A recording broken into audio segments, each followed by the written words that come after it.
Wow. It took me almost 3 hours to watch a 1 hour and 13-minute show. Why?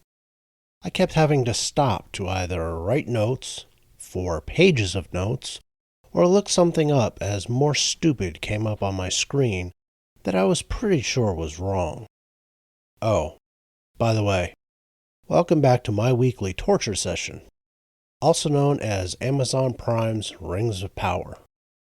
This was episode 7, and I think next week is my salvation, as it is supposed to be the finale. Not the series finale, because there is nobody with intelligence at Amazon with enough power to step in and cancel the series, wipe the copies from the servers, blacklist all of the writers and showrunners and producers, and invent an aerosol drug they could release into the atmosphere that would make all of us forget there was ever such a thing as the Rings of Power. In case you missed it, in my verbal cleanse, this is the spoiler review for episode 7 of the Rings of Power. So strap in and get comfortable. This one is probably going to take a bit to break down. We start off with a miracle the likes of which even gods are not capable. Namely, anyone in that main cast surviving last week's episode beyond Elrond and the elves, the hobbits, and the dwarves. Oh, and the probably wizard and whoever Eminem and her backup singers are. And not only should everyone be dead, there should be very few remains of anyone in that village. Then we see a bunch of people walking around, breathing pretty much normally. Yeah, that shouldn't be happening either, even if we went with the idea that anyone should be able to walk around at all. The gases and ash from a volcano are really bad for the lungs. The gases are poisonous, and the ash contains microcrystals that tend to irritate the lungs, eventually leading to death as well. But why let reality interfere with the show they fixed to reflect the real world we live in today? So we then move on to the Queen helping Isildur get Dude Bro out from under a collapsed building's roof. They get him out, and his other buddy is also underneath it, dead, eyes still wide open, and his face strangely pristine, despite the, big mountain exploding a cloud full of ash that engulfed the entire village. The three of them then go help some people stuck in a house whose roof is on fire. Isildur holds up a beam, and Muriel goes right to the family that is huddled inside amidst the furniture and fallen beams. Remember that for later. They then get out under the beam being held by Isildur, and I'm wondering why they could not have crawled out without the beam being lifted. It was not on the ground, but leaning up against the wall and furniture. As a matter of fact, Isildur ducks under that beam and then lifts the damn thing. They all get out, look back at Isildur still holding the beam when the inevitable happens. Another, bigger beam falls on Isildur. They assume Isildur is dead and leave. However, we know he isn't because he has to live long enough to survive the destruction of Numenor, the founding of Gondor and Arnor, the War of the Last Alliance, his father's death, and finding the One Ring and not destroying it. So this is stupid. You cannot cause tension and emotion when we know there are no stakes for that character. He lives healthily for a long while.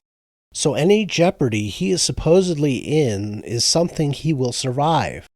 The same for his father. If they wanted suspense, they should have made it Dude Bro who was supposedly killed. But then a scene or two later, that would not have made any sense to have in this show either. Moving on. We are back with the hobbits again, unfortunately. And the little bastards have the probably wizard pulling one wagon all by himself. What the hell? He is not an ox, little psychopaths. They then catch up with the others, and the hollow they were going to forage in is burnt from falling lava from a volcano that was nowhere near where they were. Lava does not fly that far from a volcano. Again, Amazon.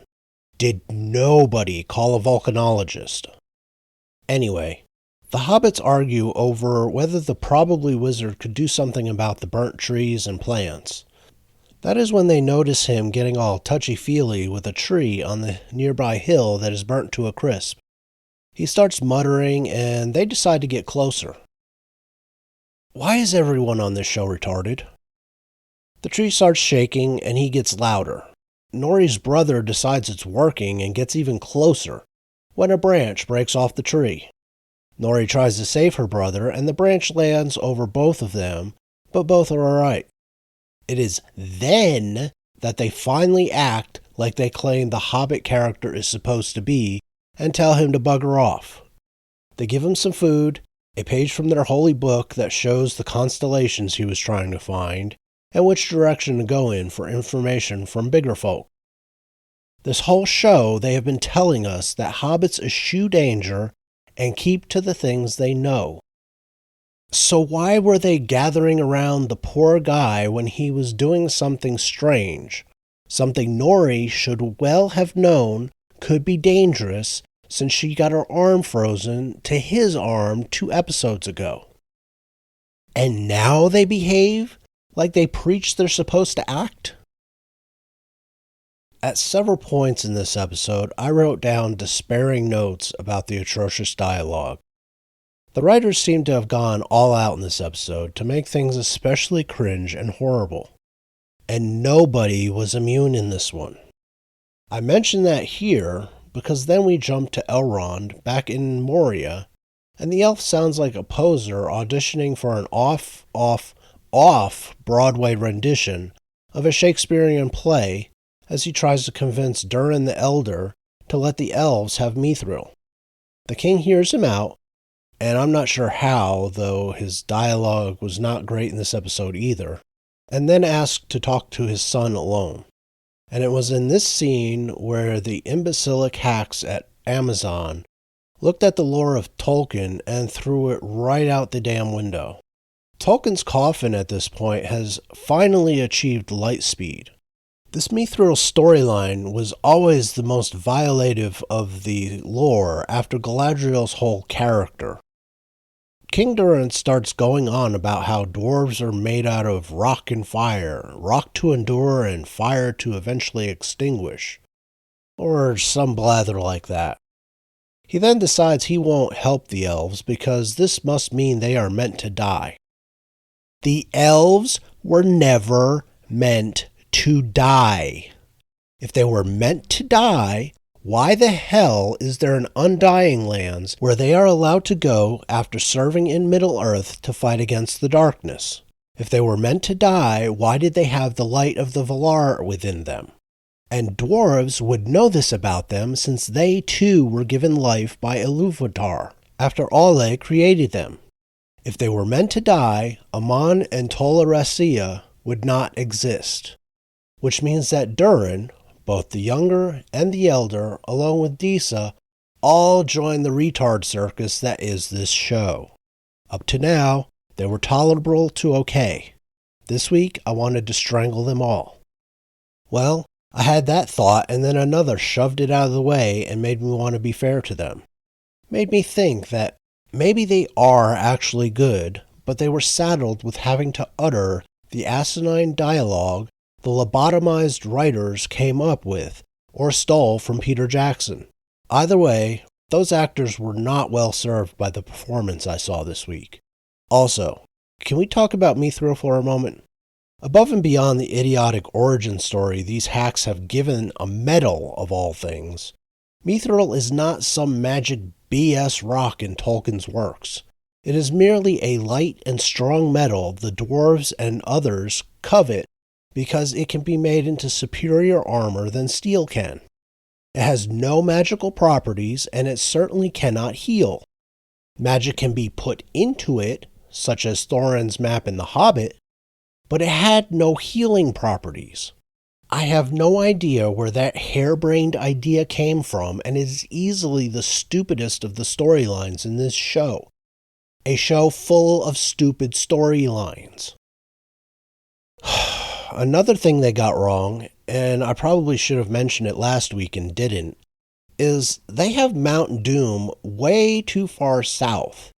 At least I'm assuming what they created last week is Mount Doom. On the map Muriel was looking at on the ship last week, the mountain was hundreds of miles further south and closer to the western range of the Ered Lithui than Mount Doom is supposed to be. It should be in the northwestern part of Mordor, and they have it in the southwestern part of Mordor. From the dwarves, we get back to Bitchface. She finds Theo, and the two of them together made me tired. She was bitchy and wooden, and he was whiny and moody. And the combination drove me up the wall and caused multiple facepalms. At one point, she was trying to tell Theo he was not to blame for all of the destruction and death, and I thought, naively, that she was about to have a character growth for the first time in this entire stupid show. I know. What was I thinking? So there I was, perking up with misplaced hope, and Bitchface came in and stumped it into a mud puddle by going the complete opposite direction. After killing the last vestiges of hope I had that there might be some kind of redeemable moment in this show, we cut to the survivors of the village, and I was again wondering where the hell they were getting all of these people from. Do the math with me real quick. Keep in mind, in the episode where Bronwyn speechified at the Tower Keep and they all gathered in the courtyard, can you see it? Or did you smartly erase it from your brain? Okay, subtract all of the people who decamped with Krusty McFarmer, subtract those killed by the first wave of the attack on the village, subtract those killed by the arrow storm, subtract those killed inside the tavern, subtract those killed by the BS volcano lava, subtract those killed by fire from the pyroclastic flow, which should be all of them, but just go with it for the moment. Then add in the Numenorians that survived the fight in the village, minus those killed by fire, lava, and whatever effects the writers wrote in of the pyroclastic flow that should have killed them all. After all of that, the math says there should be hardly anyone left from the village. Amazon. What the hell? Is nobody on this show keeping track of these things? And as the survivors are being led through the ashfall-covered forest by Elendil, he decides to ride back for reasons, and just so happens to run into the Queen and Dudebro. He notices Isildur is missing, and the two of them are looking stricken. And it means nothing. We know Isildur has to be alive until at least the fall of Sauron. Dumbasses. I have no words left to describe the lack of intelligence behind this writing. Oh, and the dialogue still sucks at this point, as it has throughout the show. Why do I mention that here? Because then we cut to Galadriel leading Theo into the hills where she knows the Numenorians have a camp and will herd survivors. It is at this point that they are trying to make her out to be some kind of philosopher, and because the writers are idiots, it falls flat on its face. She is counseling Theo not to hold hate in his heart, nor a desire for battle, and that war is always a fight both within and without for warriors. Yes, this was Galadriel. The same chick who went to the ends of the earth for revenge, to the point of her troops mutinying and her king getting rid of her by sending her to the Undying Lands, where she then jumped off a damn ship in the middle of the ocean, got thrown in the dungeon for trying to get Numenorians to give her another army to go fight orcs and kill Sauron, leading to the situation they are all in now. I threw out the possibility of that scene working last week when they showed her to be a villain during her conversation with Adar in the barn. You know, the one where she promised to keep the Dark Elf alive so he can live as she kills all of his children, the orcs, and taunt him with that knowledge before she slowly kills him too. Yeah, that chick is now counseling peace and moderation. That crap does not fly. They go back to Elendil and the Queen, and she keeps asking things she should be able to see, and he suddenly realizes she is blind. She says keep walking, she does not want anyone to know. And again, this has no meaning because we know she is likely to regain her sight at some point, since she will see the tidal wave that destroys Numenor coming and try to escape it by climbing Meneltarma. There are no stakes in what should be a tense situation since we know the outcome. Then we go back to the hobbits, and a scene I kind of merged into my earlier complaint about the Little Psychos. Lenny Henry is giving the probably wizard the heave-ho, and Nori meets him on his way out with some food. And I am reminded that this was all they had to do about 4 episodes ago. Did they? Of course not. Why? So the story can happen in the most improbable way possible.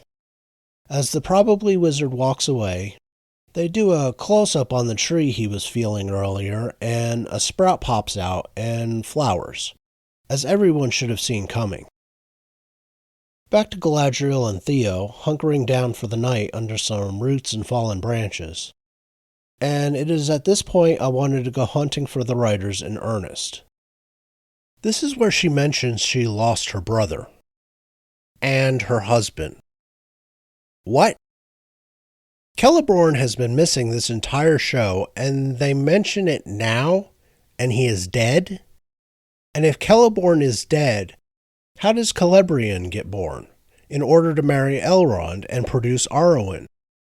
Besides thinking of things the writers should have before they even showed this abomination of a script to anyone, I noticed that once again Morfydd Clark has no affect.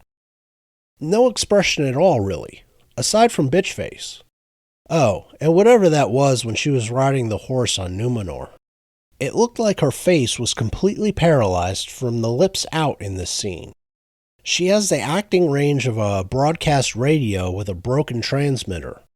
And of course, this is about when some orcs show up to cut the heart-to-heart with Theo short.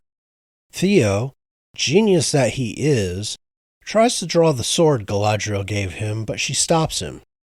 Not soon enough to prevent the orcs from hearing something, of course, and one of them investigates, and it reminded me of the scene with the Nazgul and Frodo and company hiding below the road early in the Fellowship of the Ring. Seriously, they need to stop ripping off Peter Jackson and his writing partners.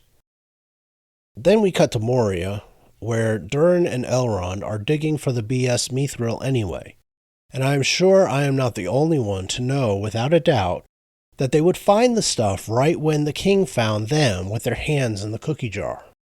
The king tells his guards to throw Elrond out of Moria, and it was here where I wondered exactly how the BS Mithril that was created by a BS fight between an elf and a Balrog on top of a mountain, managed to get so deep in the mountain that it is considered too dangerous to mine by a dwarf king. Durin the Younger then sits and talks to his dad where they were mining for the Mithril. His father tells a story about how he was born sickly, and it escalates into a shouting match, leading to the king taking away his son's badge of rank and dropping it on the ground before walking away. He stops to look back and sees Durin picking it up. He tells him to leave it. It is no longer his. There has been little to no buildup of tension between the two up to this point to explain where this hostility comes from. We had a single scene where Elrond chides Durin the Younger to cherish his father while he is still here, and another where he and his father have a heartfelt scene together. That's it, really. And then this? Rather than be moved or invested in where this would go, I was just tired of them. We go to the Hobbits then, with Nori waking up in the back of her family's wagon. Not Sam is munching on an apple, and Nori chides her that she should be saving the food they have. Not Sam tells her to look outside. Out in the vale and on the hill, plants grew overnight, and there is tons of food for the little psychos. They are gathering food, some of them in a nearby stream. Not Sam is with them, and she is doing something or other when she notices a large footprint in the muddy bank. She looks panicked. So, what does she do? She hightails it out of there to warn everyone that there are strangers about. Smart. Oh. But not before dropping her bucket in the stream in such a convenient way as to have it float downstream, where Eminem picks it up. You remember Eminem? No? Yeah, I'm not surprised. Eminem and her two not-elf buddies have been in a grand total of about 6 minutes of this show over the course of 7 episodes. They track the bucket back to the vale and the hill, going up to the tree and sussing out which direction the probably wizard would go from there. The hobbits are spying on them, and Nori sees this and jumps out to try to send them off in a different direction. That's when everyone in their psychotically retarded little band loses their minds. Dad jumps out with a torch telling Eminem to leave his daughter alone, and Lenny Henry pops up to cheer him on. Eminem reaches out and puts her hand on the end of the torch, absorbing the fire, and then torches the entire Hobbit caravan. Now, was that really necessary? Oh, and where did the torch come from? When you're hiding, you generally don't keep torches lit. Never mind.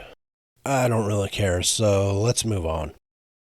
We go to the Númenórean camp where Isildur's horse is being grumpy with everyone, and Elendil comes to tell him he is going home.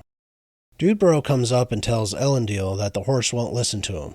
He won't listen to anyone now that Isildur is dead.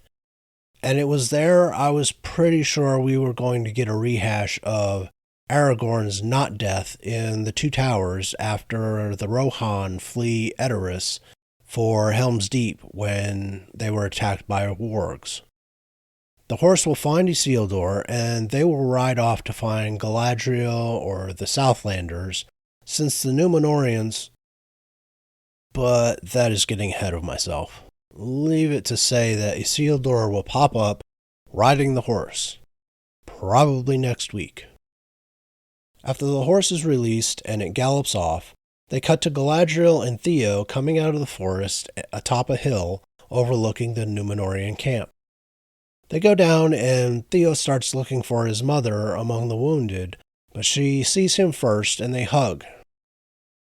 Now, remember that Bronwyn was shot in the upper chest/shoulder at last episode before the volcano blew? Yeah, that's fine now because she pulled him to her with that arm and into that shoulder with no pain whatsoever, even when he squeezed back. Then Arondir walks in and Theo runs to hug him too. Over Theo's shoulder, he gives Bronwyn what I'm sure is supposed to be a loving look, but to tell you the truth, he's got more on-screen chemistry with Theo than he does with Bronwyn. Not in a gay way, you understand. I have never bought the whole Arondir and Bronwyn are hot for each other thing. They do not work well together as actors in any way, shape, or form.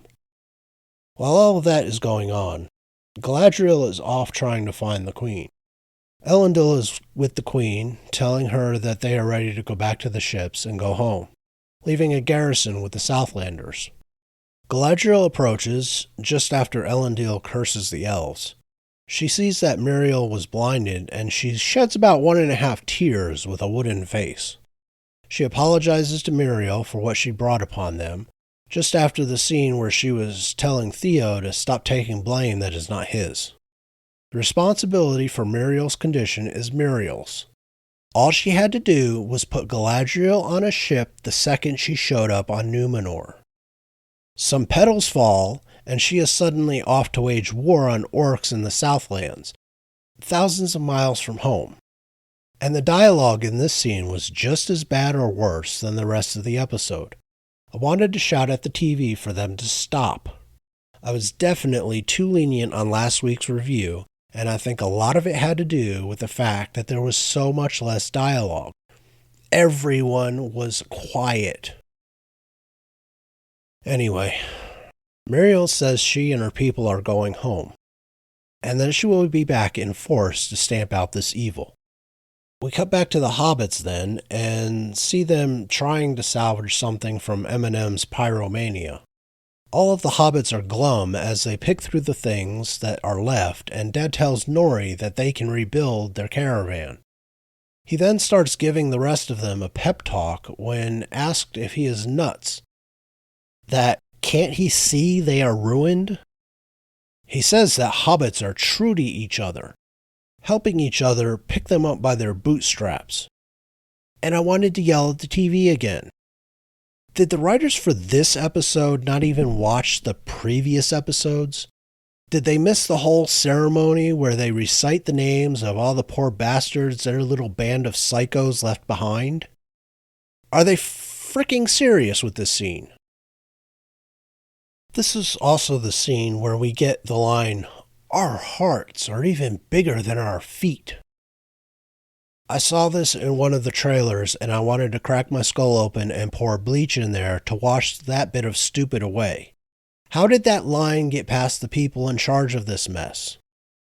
Never mind, we all know that answer. This is about where Nori decides that she is going to go warn the probably wizard that Eminem and her buddies are out for him. Not Sam volunteers to go with her, as does Nori's stepmom.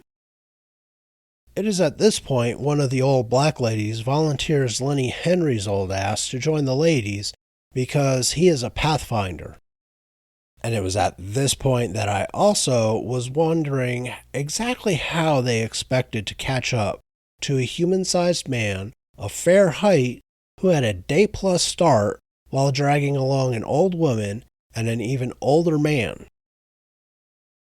Who cares at this point? The hacks of this trash will come up with some BS answer to that question, one that will probably violate common sense and at least 3 laws of physics.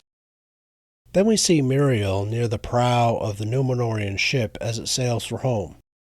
Galadriel is on a cliff overlooking the river with Arondir, and he asks if she thinks Muriel will return with her army. Galadriel says yes, she's certain of it, when Bronwyn walks up to them to let them know the survivors are ready to travel. They plan to go to an old Númenórean colony. That is when Bronwyn tells Galadriel that not Aragorn was wounded. She goes to him, and they make even less believable goo-goo eyes at each other than Arondir and Bronwyn were. She sees that the wound needs elven medicine, and once again, we are shown the writer's complete lack of understanding of a whole host of things, including wound care, suitability of travel for wounded, distance, speed of horses carrying people, especially wounded people, and the terrain of Middle-earth. Since I have a passing understanding of some of them, let me go through all the idiocies in just this one scene. First, wound care and suitability of travel for wounded.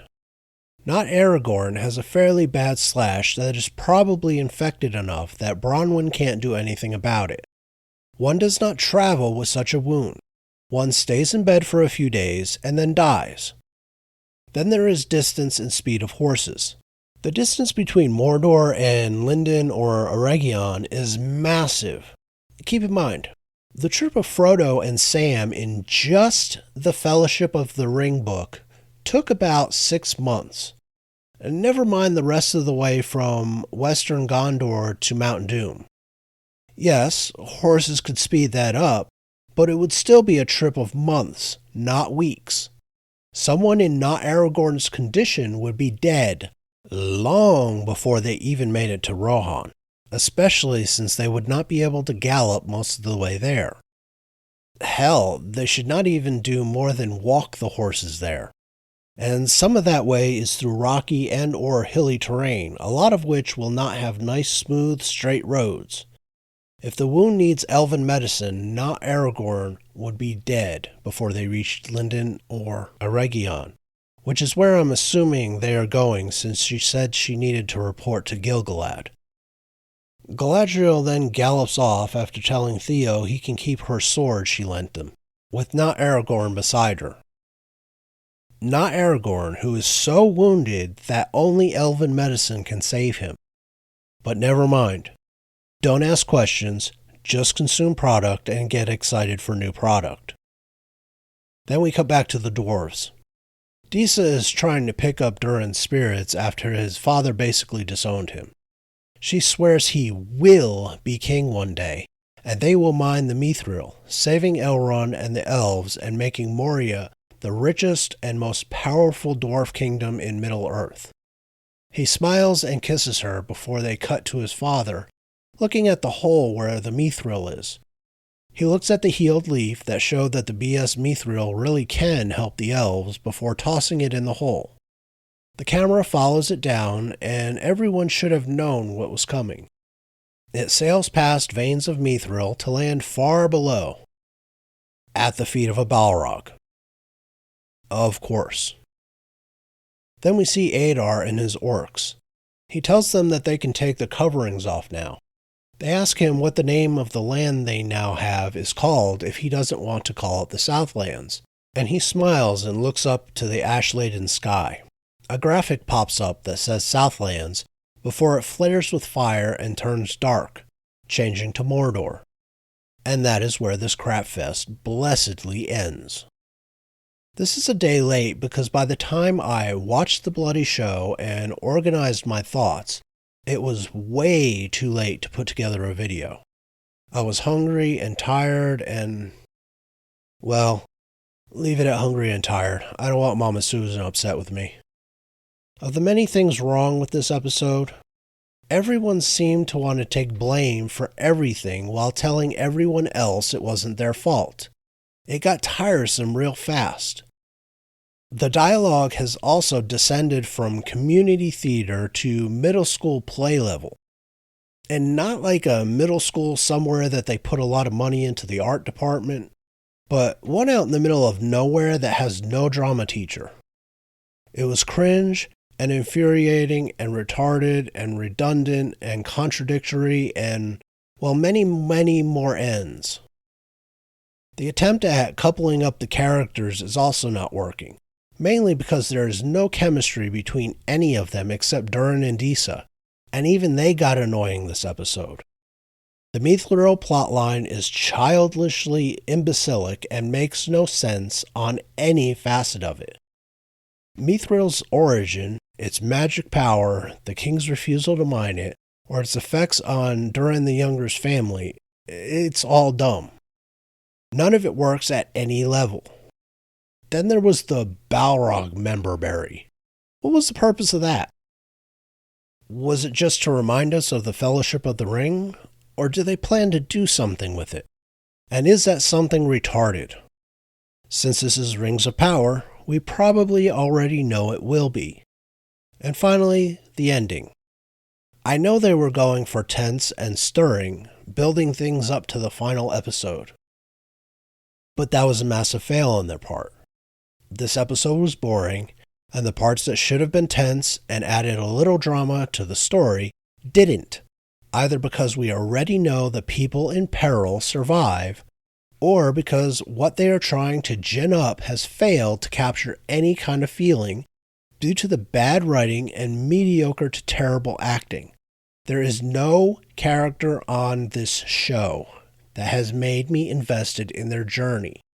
The closest they have come is Durin and his little family, and they threw that out the window this episode with the ridiculous and foundationless plotline involving Elrond and the damn Mithril.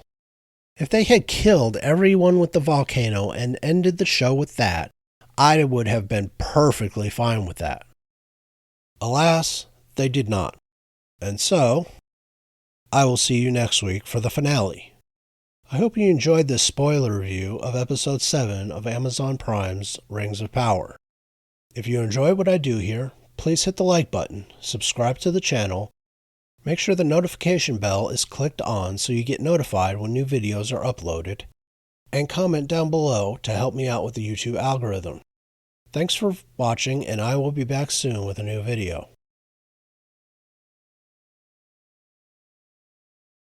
Tschüss.